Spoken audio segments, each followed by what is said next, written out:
Aujourd'hui, on fait le bilan de janvier 2024. Voilà. Tu te demandes qui je suis? Moi, c'est Wise. En 2023, j'étais gros, pauvre et déprimé. Du coup, j'ai pété un plomb, j'ai pris mon sac à dos et j'ai traversé le Maroc. C'est tout documenté dans cette vidéo que tu peux aller voir. Je sais pas, je vais l'afficher, mais tu peux aller la voir. Elle est très bien, très bonne vidéo. N'hésite pas. Depuis, comme tu verras dans cette vidéo, j'ai fait un constat simple à la fin de ce voyage. Moi, je veux être libre. Et je te documente tout sur YouTube. Toutes les semaines, je te fais un bilan physique, donc de ma santé. Je te fais un bilan de mes finances. Et je te fais aussi des réflexions que je me suis faites pendant ma semaine et pendant mon avancement. Chaque semaine, j'essaie de m'améliorer et je te partage du coup mes avancements. Comme ça, il n'y a plus de bullshit et tu sais exactement ce qu'il faut faire pour réussir. On a un peu marre qu'on te dise que c'est facile.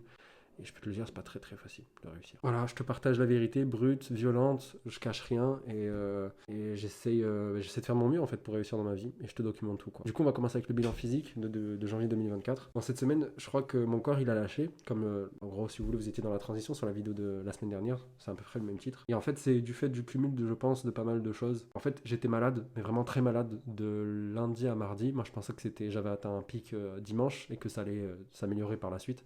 Et en fait, lundi, mardi, vraiment, j'étais très très malade. J'ai chopé une sorte de grippe un peu. Donc je respirais super mal. J'avais l'impression d'être à 2 à l'heure, en fait, tout simplement, parce que mon cerveau n'était pas bien oxygéné. Il y a des moments lunaires où j'étais en rendez-vous avec un client et je parlais. Et je parlais pas, en fait. Genre, en fait, je parlais pas, juste, je suis un fou. Vraiment, je parlais pas. Lui, il faisait un monologue et moi, j'étais là, et j'arrivais pas à parler parce que simplement, c'était déjà dur de me concentrer sur ce qu'il disait parce que tout simplement, j'arrivais pas à respirer. J'avais les bronches pleines, etc. Du coup, j'étais plus long, du coup, j'ai pris du retard sur mon travail, du coup, je travaillais moins bien, etc. Et de plus, en fait, de manière générale, je pense que ça a été, la maladie que j'ai eue là en ce début de semaine, ça a été comme un cumul de ce que je subis en fait depuis maintenant tout janvier. Et en fait, comme vous savez, moi je suis parti de Casablanca, maintenant je suis à Tanger pour une raison où je voulais me rapprocher de ma copine que j'adore et passer un peu plus de temps avec elle parce que j'aime bien passer du temps avec elle et je l'aime bien, tu vois, tout simplement. Et aussi parce que j'avais plus d'attache à Casablanca. Faut savoir que moi j'ai quitté mon job donc ça ne servait pas grand chose en fait de rester à Casablanca,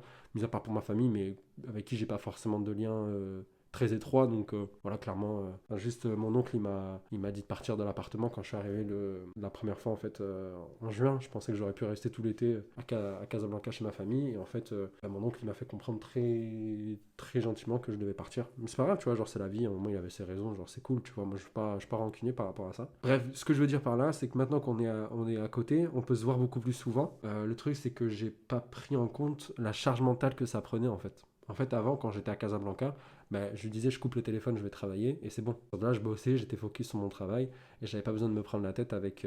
Même si des fois ça arrivait que voilà, je lui manquais, elle me le faisait remarquer, etc. Mais ouais, en fait, je me rendais pas compte que maintenant qu'on est proche, en fait, j'allais avoir encore plus de charge mentale qu'à Casablanca parce qu'en fait, tout simplement, on peut se voir. Et en fait, si tu es comme moi et que tu veux être un bon petit copain, tu prends le temps pour la personne, tu vois. Le problème, c'est que d'une, c'est une charge mentale parce que tu es avec la personne, mais alors que ton cerveau clairement est ailleurs. Et en plus, c'est du temps, vraiment du temps que tu mets pas dans ton projet pour avancer, qui est dans des choses qui sont pour le coup un peu plus prioritaires, tu vois. Et là en l'occurrence c'est monter mon business, c'est ça qui est prioritaire aujourd'hui. Tu vas me dire putain t'es un enculé, tu mets ton business en priorité par rapport à ta copine. Non, en fait c'est parce que ma copine en gros en quelque sorte est prioritaire que mon business l'est. Je vais t'expliquer. Si par exemple je voudrais marier cette fille, genre imaginons on s'entend super bien, je vais voir son papa, je dis écoute voilà maintenant je veux marier ta fille, il faut payer une dot, etc. Donc il faut de l'argent, donc il faut que je monte mon business, donc mon business est prioritaire. Est-ce que tu vois où j'en veux venir? Et en plus de ça, donc j'ai une charge mentale en plus sur tout le reste. Donc imaginons que je dois gérer mes amis, ma famille, ma copine. Et sachant que moi je suis un ragel, tu vois, genre je vais mettre bien ma copine. Sachant qu'elle demande pas grand chose, hein. C'est pas comme si elle me demandait des fleurs, achète-moi une voiture, des trucs de fou comme ça, tu vois. Mais juste être là, genre être là, ça lui suffit. Il n'y a même pas besoin de payer forcément un resto, tu vois, ce genre de truc, tu vois. C'est juste on passe du temps ensemble, on est content, tu vois. Quand je suis avec elle, en fait mon cerveau il est des fois un petit peu ailleurs. Mais je me force pour être avec elle, donc c'est un vrai combat avec moi-même. En même temps, je me dis que je devrais pas être là, je devrais bosser, mais en même temps, j'ai envie de rester avec elle, mais en même temps, j'ai pas envie de lui dire, non, il faut que je me casse, vas-y, on coupe tout, j'ai pas envie de te parler alors qu'on est techniquement dans la même ville. En plus de ça, c'est du temps que je perds, techniquement. Donc vous voyez un peu, donc je vais vous donner un exemple pour que vous compreniez. Genre par exemple, elle travaille pas très loin de chez moi, et du coup, le midi, moi, je sors et on se rejoint à la sortie de la salle, moi, en général, on se rejoint, et on mange un bout ensemble. Le problème, c'est que moi, vous savez que je dois manger qu'un repas par jour. Du coup, c'est des calories en plus. Du coup, je grossis. En plus de ça, le moment où on se voit, nous, vers 13h, c'est le moment où en fait je fais le follow-up LinkedIn. Donc, c'est du travail que je fais en moi. Du coup, je suis 1 heure en retard sur mon programme. Quand je rentre, ben, ça me fait chier d'être 1 heure en retard sur mon programme, du coup ça me fait chier, du coup je suis pas bien dans mon travail, du coup je travaille moins bien, ce qui fait que ma journée, ben, je la termine plus à 18 h mais à 20 h, et en cours quand j'ai fini ma journée à 20 h, ben, je dois faire mon travail de bon copain, de bon fils, de bon petit copain, c'est-à-dire en gros ben, répondre à mes amis, etc. Du coup je finis ma journée non pas à 20 h 30 comme avant, où ben, je coupais mes écrans à 20 h 30, mais à 23 h je finis ma journée, du coup, parce que j'ai pris 3 heures de retard. Et en fait tout ça cumulé, cumulé, cumulé sur un mois, on arrive dans la situation où moi, dans ma tête, ça va pas. Je tombe malade à cause de ça. Parce que, faut pas croire, hein, je suis pas quelqu'un, j'ai un très bon système immunitaire. Si je suis tombé malade et que j'ai chopé une grippe, c'est pas parce que. Comment vous expliquer? C'est pas parce que j'ai un système immunitaire d'enfoiré. Pourquoi? Parce que le jour où j'ai chopé ma grippe, je me suis dit aujourd'hui, je bosse pas, je vais me détendre et je suis allé faire une balade. Et en fait, je pense que mon corps a tout relâché parce qu'il sentait que j'étais un peu en mode détaché, etc. J'ai acheté des livres, j'ai fait des trucs que je faisais, que j'aimais bien. Et là, boum, la grippe est rentrée, tu vois. Il a baissé la garde, en fait, je pense, mon corps. Et la maladie est rentrée, tu vois. C'est un peu de la bro science, mais en gros, moi je pense que c'est comme ça que ça s'est passé, tu vois. En tout cas, c'est comme ça que je l'ai vécu d'un point de vue ressenti, quoi. Bah, du coup, je me couche plus tard parce que moi, comme le sommeil c'est ma priorité, bah, du coup, je me lève à 10 h, tu vois, au lieu de 6 h 30, que je me couche à 23 h, du coup. Et du coup, voilà, bah, ça s'enchaîne, ça s'enchaîne, ça s'enchaîne. En plus de ça, tu rajoutes l'effet un peu santé mentale qui me fait me rendre mal. Du coup, je bâcle ma routine du matin, mais je bâcle aussi mon travail. Du coup, tu vois, c'est un cercle vicieux et je me retrouve dans la situation dans laquelle je suis actuellement. Et que d'un point de vue nutrition, bah, je suis à la ramasse aussi. À part l'entraînement, mais l'entraînement c'est juste, c'est plus, je me suis pas, ça fait longtemps que je me suis pas entraîné dur, tu vois, au point de s'écrouler. Je fais des entraînements qui me permettent de transpirer bien, mais ça s'arrête là. Je me suis aussi entraîné pendant ma maladie, donc ça a été super, ça m'a permis, je pense. Moi j'aime bien transpirer quand je suis malade parce que ça me permet de sortir encore plus de merde, etc. Et je pense que ça m'a beaucoup aidé pour être malade moins longtemps, tu vois. Et je pense que déjà, ben, moi je pense que là, pour faire un bilan un peu de ce mois-ci en termes de janvier, pour moi la priorité ça reste toujours le sommeil, ça restera toujours le sommeil. Les seuls problèmes c'est les moments où je dors, tu vois, comme je prends du retard, ben, je me lève plus à 6 h 30 mais un petit peu plus tard, mais moi j'ai jamais négligé le sommeil pendant ce mois-ci. Et je pense que c'est ça qui m'a sauvé. Même si j'ai pris du retard, je suis resté quand même des fois super productif parce que je dormais bien. Et le reste, c'était, voilà, ça se gérait. Je préférais négliger d'autres choses, la nutrition, pour les raisons que je vous ai expliquées avant. En fait, il y a des, comment dire, il y a des, comment dire, il y a des triggers qui lancent une boucle, un cercle vicieux. Et ça, en fait, faut que je fasse le nécessaire pour les prochains mois, quoi. Donc j'ai négligé tout le reste, ce qui fait que bah, là je finis septembre avec 18% de body fat, j'ai pris presque 3% de body fat sur les mesures, mais après, pas une mesure très très exacte, mais voilà, en sachant que moi je pense que je suis à 17% de body fat aujourd'hui, je suis à 94,3 et que j'ai presque pris 1 kilo là sur le mois de janvier. Je vais checker ça avec vous tout de suite. Yes, j'ai pris un peu moins d'1 kilo sur le mois de janvier. Voilà, bah, du coup, comme je vous l'ai expliqué précédemment, je considère que le mois de janvier, pour moi, c'est un peu un mois perdu. Même si j'ai bien bossé, j'aurais clairement pu faire beaucoup plus. Et ça, c'est notamment dû à cette charge mentale. J'aurais pu notamment... déjà, rien que cette semaine, sur le mois de janvier, j'ai contacté personne de nouveau. Ça me trottait beaucoup dans la tête. J'aurais pu clairement contacter des nouvelles personnes, quoi. Et plusieurs fois, j'ai pensé à arrêter la relation, je vous avoue. Parce que voilà, tout simplement, à un moment, il faut être pragmatique. Je l'aime et tout, j'ai envie de passer ma... Franchement, pour être honnête, je pense que c'est une fille avec qui je peux faire un très... Je pourrais me marier avec elle et tout, etc. Je vous parlerai sans doute un jour de comment on s'est rencontrés, sans la montrer ni quoi que ce soit. Mais voilà, vous parlez un peu de comment j'ai trouvé ma copine. Je pense que je peux aller loin avec elle, mais il y a vraiment ce problème aujourd'hui il faut qu'on arrive à juste se focus. En fait, faut qu'on arrive à me laisser bosser, en fait. Faut que qu'on arrive à faire ça, tu vois. Bon, je vais pas faire le mec défaitiste, etc. Je pense qu'on va réussir à passer cette épreuve, tu vois. Mais on doit avancer là-dessus, et clairement, je peux pas gérer ça tout seul, en fait. Faut que je suis pas Superman non plus. Pensez au business, pensez aux amis, pensez à la copine, pensez à machin, pensez, tu vois. Ça fait beaucoup, je pense. Mais je gère, tu vois, tranquillement. Mais c'est vrai que c'est pas optimal. Clairement, je pense que si je continue comme ça, je pourrais avoir un client payant avant mon anniversaire, tu vois. Mais il y a avoir un client payant à 2 000 € par mois après 6 mois de galère et prospecter un mois et avoir une équipe de 5 personnes le jour de mon anniversaire. Il y a une grosse différence, très très grosse différence, je trouve. Sachant que moi, je pense que je peux y arriver à ça. Et ouais, en fait, c'est cool, tu vois. C'est cool, genre, en fait, j'ai trop de choses à faire là actuellement pour gérer tout seul, à moi tout seul, tenir un couple à moi tout seul. Et faire en sorte d'être tout le temps le mec sympa, tu vois. Je peux pas. C'est compliqué, pas dans le sens où j'ai pas envie de le faire, au contraire. C'est juste qu'il y a des priorités là en ce moment que je peux pas en fait, tout simplement, je peux pas négliger, en fait. Tu vois, il y a des choses que je peux pas négliger. Il y a des choses que je veux absolument faire pour, en fait, c'est une question, en fait, tout simplement de court terme, long terme. Court terme, on rigole et tout, on passe du temps ensemble, on adore et tout, on est vraiment, ça fait du bien à l'âme, tu vois, ça fait vraiment du bien. Mais de l'autre côté, on travaille pas pour nos futurs projets. Donc là, aujourd'hui, on n'est pas en Hajj, c'est cool.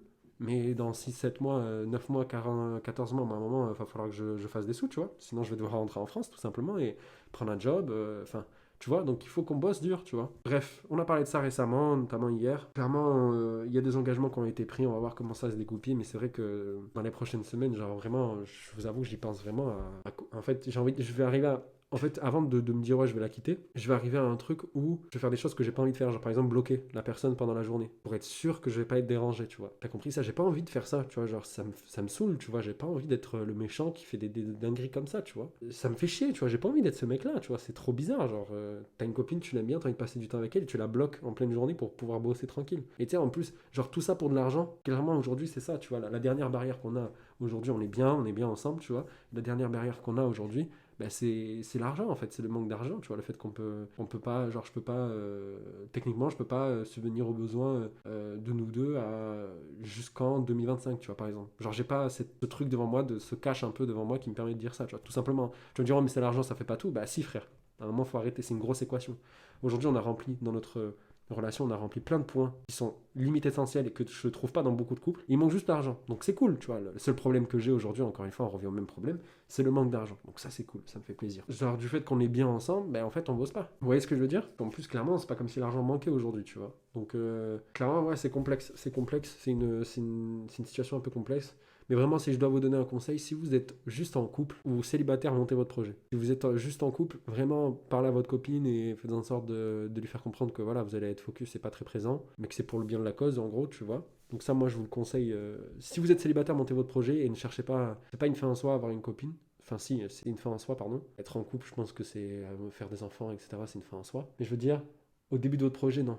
Oubliez ça, vraiment focussez-vous dessus. Par contre, si vous êtes marié et que ça fait un moment que vous êtes ensemble, vraiment foncez. Parce qu'il n'y a rien de plus solide qu'un couple dans l'adversité. Un couple vraiment soudé, qui s'est marié, qui sont bien ensemble, vous pouvez soulever des montagnes. Parce qu'en fait, même si toi t'es un homme et que tu veux lancer ta boîte, on va dire, et que t'es marié, t'as 2 enfants, si ta femme elle est là, elle te soutient et qu'elle comprend et qu'elle te laisse l'espace pour pouvoir faire ce que tu veux, putain, tu vas soulever des montagnes, t'es sûr et certain là-dessus. Vraiment sûr et certain là-dessus. Bref, du coup, on va partir sur la partie financière maintenant que vous connaissez un peu la situation dans laquelle je suis sur ce mois de janvier, de pourquoi j'ai pas été si productif que ça. On va passer sur la partie financière, de qu'est-ce que j'ai accompli d'un point de vue financier. Bah, cette semaine, elle était sur le signe du retard, encore une fois, en plus de tout ce mois-là, en fait, pour les raisons que je vous ai expliquées un petit peu avant. Il s'est remis en cause pas mal de choses. Déjà, j'étais en train de me dire que finalement, la moindre chose, le moindre grain dans mon engrenage de productivité, ça va me niquer sur 3-4 semaines. Je sais pas, en fait, je suis malade 2 mois, 2 jours, et en plus de ça, j'ai mes contraintes que j'ai depuis le début janvier. En fait, genre, j'ai dû perdre, franchement, facile 30% de satisfaction pour des personnes que j'accompagne, tu vois. Tu vas me dire comment tu sais ça? En fait, ça se voit, tout simplement. Genre, je le ressens dans les messages, donc, tout ça, et en plus de ça, ça se cumule au fait de la charge mentale que j'ai. Donc, je vois bien que je délivre pas le même boulot qu'avant. Et en travaillant pour un de mes clients, en plus de tout ça, je me suis rendu compte que je me prenais la tête en fait avec ces systèmes. J'avais zéro impact parce qu'en fait, je faisais purement de l'opérationnel. Je faisais de la stratégie, du conseil en stratégie où je reprenais leur funnel de conversion. Je faisais, ah, ok, d'accord, là ça bloque là, là ça bloque là, ça bloque là. Clairement, je leur apportais pas de rendez-vous. En gros, ce que j'essayais de dire, c'est que là, dans l'instant T, quand je bossais, je leur apportais pas. J'étais pas en route pour leur apporter du chiffre d'affaires rapide. Et en fait, c'est ce que veut une entreprise, tu vois. Finalement, avoir des beaux process, ça s'en bat un peu les reins. Et j'étais là, j'étais en train de me dire, mais putain, genre j'ai zéro impact. Et là, je me dis, j'ai des capacités de call, donc techniquement, je pourrais les faire pour mes clients, tu vois, prendre des rendez-vous. Mais le problème, c'est que ça va me prendre beaucoup de temps. Mais au début, je peux me le permettre, tu vois. Mais en fait, je me disais, là, je pourrais avoir 2 Marocains qui sortent de call center, les modeler avec ce qu'ils ont réussi à apprendre dans les call centers pour leur apprendre à devenir des bêtes en prise de rendez-vous qualifiée à froid, qui est mon expertise depuis genre 5 ans. J'ai formé plus d'une centaine de personnes sur ce sujet-là. Je veux dire, c'est vraiment mon expertise, c'est former des gens sur le call et de faire en sorte qu'ils soient bons dans la prise de rendez-vous. Tu peux faire en sorte que ce soit des monstres, les payer 2 à 3 fois mieux que dans les call centers où ils font des 180 appels, 190 appels par jour. Moi, je pourrais leur demander de faire entre 30 et 50 appels par jour. Ils prendraient 5 rendez-vous. Un rendez-vous, tu peux le facturer entre 100 et 250 euros de rendez-vous pris, ça dépend de l'industrie, etc.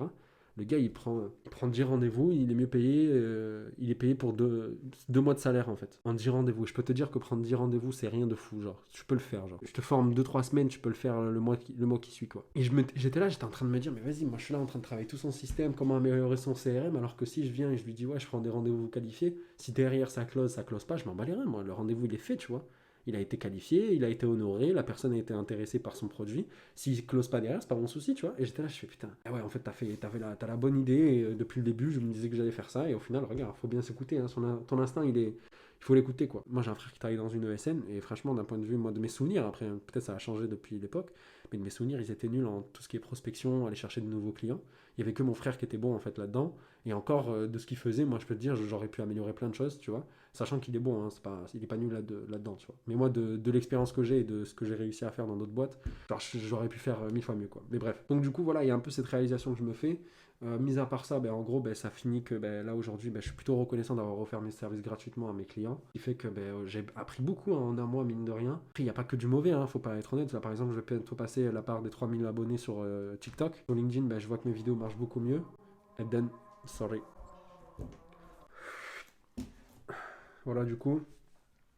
Donc, comme je vous disais, sur LinkedIn, mes vidéos elles commencent à prendre un peu plus. J'ai maintenant une cible à attaquer, mine de rien. Dans les clous d'un point de vue timing, comme je vous disais, bah, je pense que si je continue comme ça, je vais forcément trouver un client payant avant mon anniversaire. Mais je veux dire, voilà, il y a avoir un client payant et avoir un vrai business qui tourne. J'ai pris aussi 2 abonnés sur YouTube. Bah, la première, ça va être Lina. Donc, salut Lina, bienvenue sur la chaîne YouTube. J'espère que tu aimes mes vidéos. N'hésite pas à partager tes pensées sur mes vidéos. Et la deuxième, ça va être La Boîte Noire Production, qui est en fait un gars que j'ai rencontré récemment, que je vais vous expliquer un petit peu après. En gros, ce que j'essaie de dire, c'est que même si je suis dans le flou, d'un point de vue, bah là par exemple, je peux commencer à taper les personnes, les ESN, et après 5 appels, je me rends compte que les ESN, c'est pas la cible qu'il faut contacter, quoi. Et donc, du coup, vous voyez ce que je veux dire, genre, je suis un peu dans le flou, je sais pas forcément si les ESN, ça va être un produit, une cible intéressante à contacter, je sais pas si les cabinets de recrutement, c'est une cible intéressante, il faut que je les contacte. Je sais le prochain pas qui est devant moi, mais je vois pas la chose à long terme. Voilà, du coup, les choses que je dois faire, bah, c'est continuer à délivrer en fait à mes clients gratuits. Déjà, dans un premier temps, si je peux, bah, les faire facturer mon aide, tout simplement. Et si dans un deuxième temps, ils veulent pas, ben, au moins avoir un client testimonial qui me permettra tout simplement d'aller chercher en fait des nouveaux clients payants. Ensuite, la deuxième chose, c'est trouver des personnes qui pourront taper des appels au Maroc. J'ai posté du coup, je suis allé voir plein de groupes Facebook de call center qui parlent de call center, donc je me suis inscrit dessus. Là, j'attends, mais là, je dois avoir plein de demandes d'acceptation, donc je vais commencer à poster dessus pour trouver des gars là-dessus. Je vais faire aussi appel à mon réseau au Maroc, hein, qui est un petit réseau quand même que j'ai, on va pas se mentir. Et je vais poster des offres aussi sur les job boards. Et j'ai aussi rencontré la Boîte Noire Production, qui est un de ces gars que j'ai rencontré, un franco-marocain en fait qui monte un call center ici au Maroc. J'ai beaucoup appris avec lui, c'est un gars super gentil. Franchement, super bon feeling pour le coup. On va voir comment ça va se dégoupiller pendant les prochaines semaines.